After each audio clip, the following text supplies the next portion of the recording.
Project on 5D Robotic with Automated Functionality, Electronics and Communication Department from Tontadarya College of Engineering, Gadag.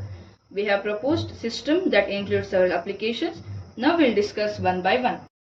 This system is used to pick and place the objects in industries. Here are the components we use for this project.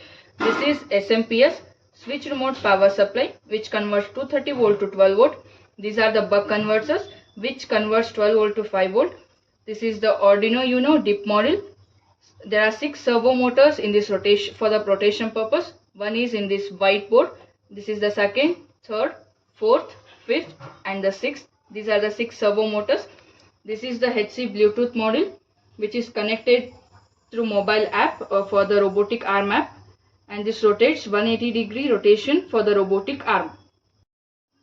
This is the robotic arm app which we use to rotate this arm, and this robotic arm app is connected through this HC05 Bluetooth module, which operates this robotic arm 180-degree rotation.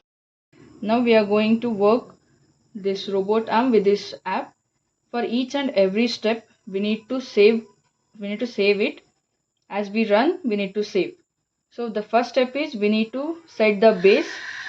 As it sets the base, we need to save it. Next, the shoulder. As we set the shoulder, we need to save it. Then elbow.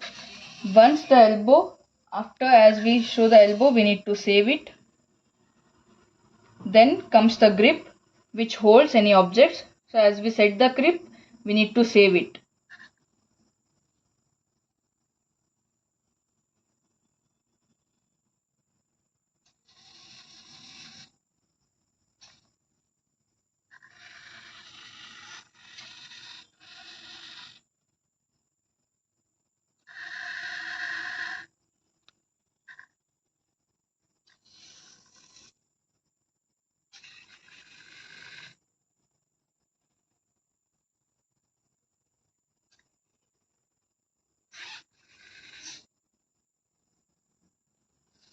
Once the saving process is done, as we run this, it immediately operates itself as we have saved before.